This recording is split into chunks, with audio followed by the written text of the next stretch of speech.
আমাদের সঙ্গে রয়েছেন কোরক সামন্ত। কোরক, ফোর্থ ওয়ালে আপনাকে স্বাগত। Thank you. আচ্ছা, আমি একটু জিজ্ঞেস করে নিই যে আরকাঠি এই চরিত্রে আপনার রাজি হওয়ার কারণটা কি? কেন আপনি সিলেক্ট করলেন এই নাটকটাতেই আমি অভিনয় করব? আসলে উপন্যাসটা প্রথমত আমি স্বীকার করে নিই যে আমার পড়া ছিল না। নাটকটা মানে পড়তে গিয়ে উপন্যাসটা পড়া হয় প্রথমবার। সেটা উদ্দালক একদিন, এই ব্যাপারটা মজার, উদ্দালক হঠাৎ করে একদিন SRFTIতে আমাদের এক বন্ধুদের ছবির স্ক্রিনিং চলছে, সেখানে হঠাৎ করে উদ্দালক ফোন করে বলে যে খুব বিপদে পড়েছি কোরক, তোমাকে একটা চরিত্র একটু করতে হবে, সময়টা খুব একটা বেশি নয়।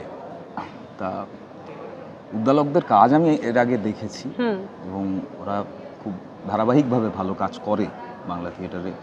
মানে ওদের একটা ডিপার্চার আছে, মানে স্বাভাবিকভাবে বাংলা থিয়েটার চত্বরে যেসব কাজকর্ম হয় সেই তুলনায় গুজবের একটা মানে অন্য ধারার কাজের একটা মানে লেগাসি আছে আর কি, সেটা খুব অল্প দিনের হলেও আছে সেটা। ফলে ওদের সঙ্গে একটা কাজ করার খুব একটা মনোগত অভিলাষ আমার ছিল, অনেক দিন ধরেই ছিল। উদ্দালক যখন বলল যে আরকাঠি করছি ভগীরথ মিশ্রের, আমি বললাম আমাকে একটা দিন সময় দেবে। আচ্ছা বেশ, নাও, তুমি আমার স্ক্রিপ্টটা পাঠিয়ে দাও। ঠিক আছে। তো বাড়ি ফিরে স্ক্রিপ্ট পড়লাম, পড়ে বুঝলাম যে মানে ব্যাপারটা যতটা সহজে আমি হ্যাঁ বলে দিয়েছি ততটা সহজ হবে না আমার পক্ষে কাজটা, কারণ এরকম চরিত্র আমি করিনি আগে কখনো। মানে এরকম আউট অ্যান্ড আউট খারাপ একটা মানুষ, মানে প্রথম থেকে শেষ অবধি, মানে তার ইন্ট্রোডাকশনটাই হয় নাটকে যে একটা খারাপ মানুষ, ভিলেন, মানে প্রায় একটা ফেয়ারি টেল ভিলেনের মতন। এই যে গ্রামের গল্প, আমাদের গজাশিমুল গ্রাম, সেই গ্রামের যে সরল মানুষ তাদের মধ্যেখানে ও মানে সত্যি প্রথম থেকেই ভিলেন আর কি। মানে সে ব্যাপারে কোনো রাগ ঢাক নেই, পরে বেরোলো যে এই লোকটা খারাপ তা নয়, ঘোষিতভাবে ভিলেন। এরকম চরিত্র আমি আগে কখনো করিনি। ফলে আমার একটা আরে ভিলেন করবো না তো কি করবো, এই একটা লোভ ছিল অনেক দিনই। তো thanks to Uddalaka and thanks to গুজব সেটা হলো, এবং বাকি সবাই অসম্ভব সাপোর্ট করলো আমাকে। মানে ধরো মানে মাসখানেকের মধ্যে মানে গোটা নাটকটা আমাকে মানে তৈরি করতে হয়েছে আর কি। বাকিরা যেখানে প্রায় ধরো 1 বছর ধরে প্রিপেয়ার করছে, সেখানে খুবই অল্প দিনের মধ্যে আমি ঢুকে গোটাটার সঙ্গে, এবং মানে সবাই সেটার মানে খুব মানে দুবাবু বাড়িয়ে যেভাবে মানুষ অ্যাকসেপ্ট করে সেটা না করলে আমার পক্ষে কাজটা করা সম্ভব ছিল। একেবারেই তাই। আচ্ছা, তোমার চরিত্রটা কি তুমি নিজে বলো, চরিত্রটার নাম কি? এবং তুমি বললে প্রথমে যেটা মানে একটা ধূসর চরিত্র, তো তুমি মানে স্ক্রিন থেকে মানে মঞ্চ থেকে স্ক্রিন বিভিন্ন জায়গায় আমরা দেখেছি, বিভিন্ন সিরিজে বা কোথাও তোমাকে ধূসর চরিত্র করতে। তো কিভাবে এই চরিত্রটা অন্যান্য ধূসর চরিত্রগুলো থেকে আলাদা? তোমার চরিত্রের নামটা দিয়ে একবার যদি বলো। আমার চরিত্রের নাম হচ্ছে রংলাল।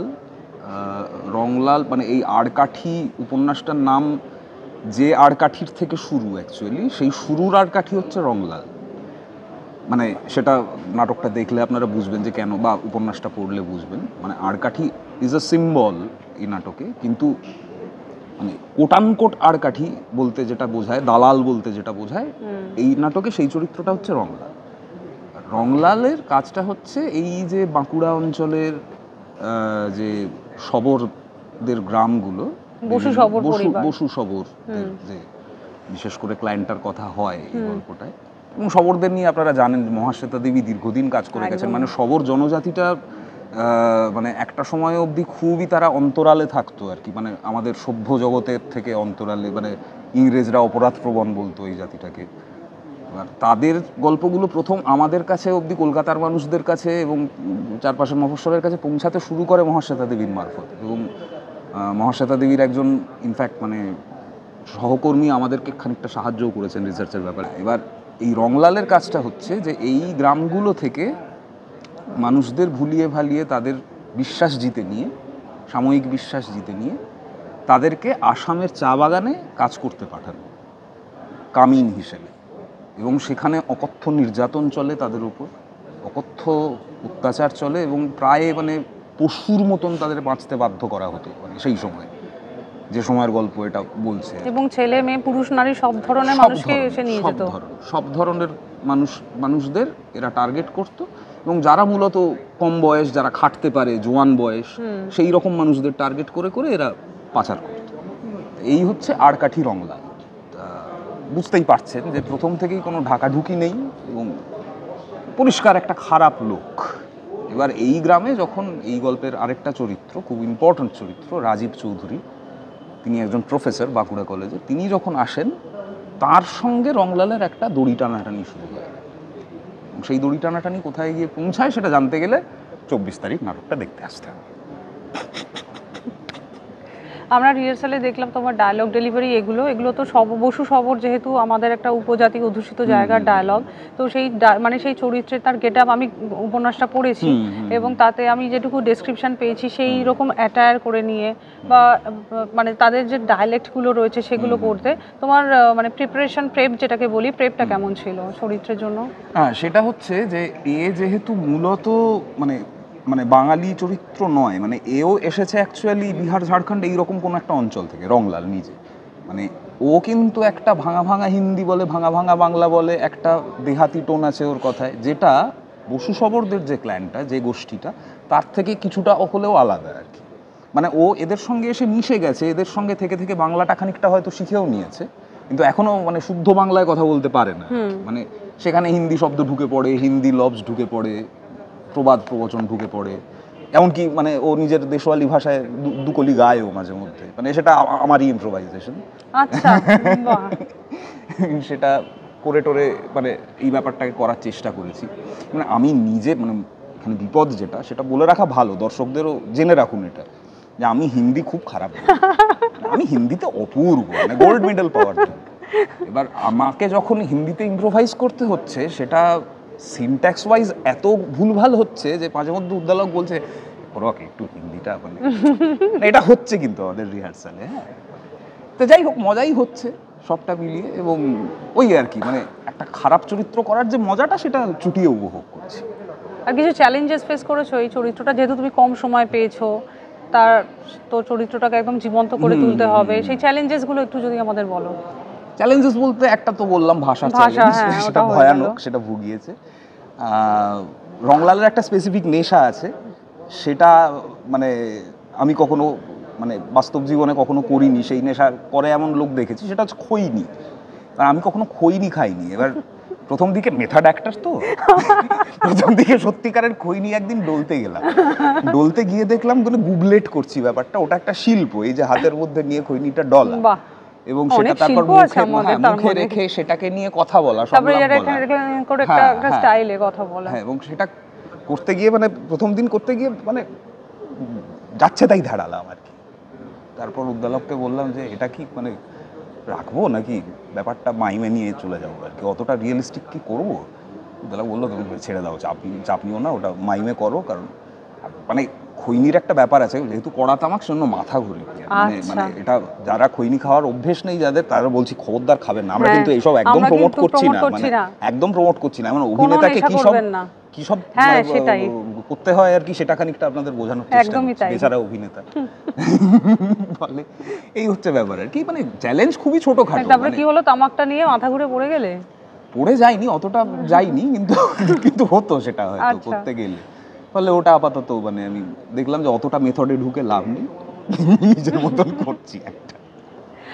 আচ্ছা, তোমার সাথে এটা উদ্দালক ভট্টাচার্যের প্রথম কাজ, তো তুমি যখন প্রথম কথা তার অভিজ্ঞতাটা একটু বলো। আর আমি তার সাথে একটা প্রশ্ন জুড়ে দিই, সেটা হচ্ছে যে তুমি যখন প্রথমবার কোনো পরিচালকের সাথে কাজ করো, নাটকের ক্ষেত্রেই বলি, যেহেতু নাটকের মঞ্চে আমরা বসে রয়েছি, সিনেমার প্রসঙ্গ আনবো না, আর আমাদের ফোর্থ ওয়াল হচ্ছে ডেডিকেটেড ফর থিয়েটার।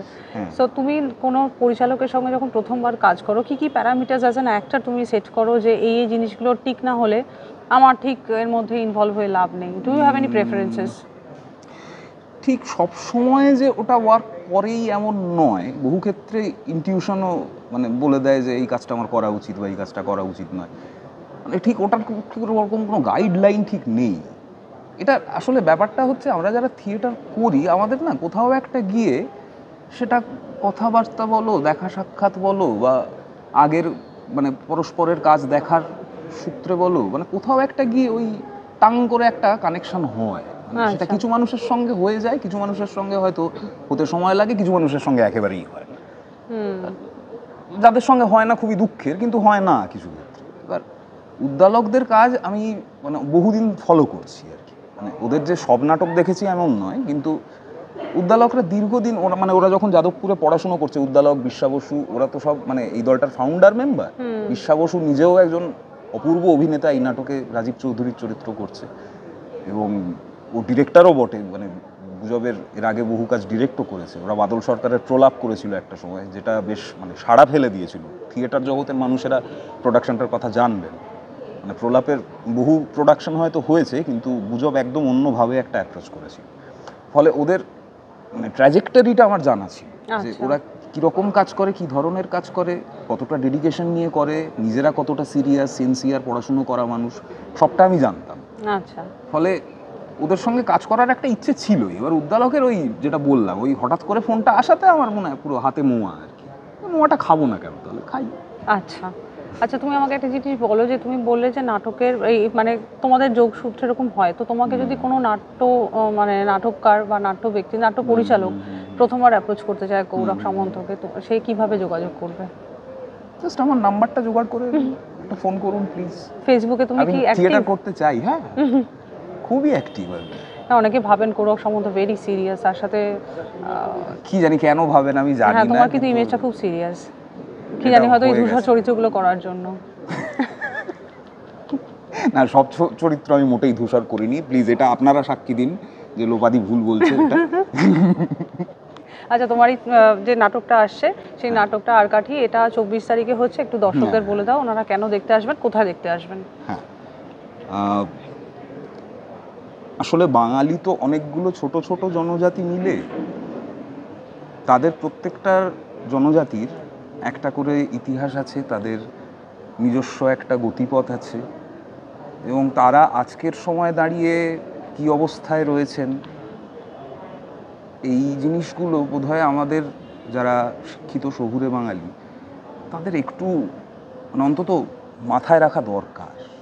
সেটা শুধু মানে আমি মানে শ্রেণী সচেতনতার কথা বলছি না, মানে আমি বলতে চাইছি যে বাংলা বলতে যেটাকে আমরা বুঝি, যে ম্যাপটাকে আমরা বুঝি পশ্চিমবঙ্গ বলতে, তার সবকটা জেলার সবকটা জনজাতির কথা হয়তো আমরা জানতে পারবো না, কিন্তু যতটা সম্ভব আমরা জানার যদি একটু চেষ্টা করতে পারি, যে কাজটা দীর্ঘদিন আমাদের এই নাটকটির যিনি মানে মূল লেখক ভগীরথ মিশ্র, তিনি দীর্ঘদিন বিভিন্ন জেলায় থাকার সুবাদে করতে পেরেছিলেন, তার লেখায় অপূর্বভাবে ধরে রেখেছেন সেই জনজাতিগুলোর কথা। তাদের মধ্যে একটা হচ্ছে আড়কাঠির এই বসু শবরটা। ফলে সভ্য আর কারা আর অসভ্যই বা কারা, সেই আগন্তুকের উৎপল দত্তের সংলাপটাই মনে পড়ে যায় বারবার।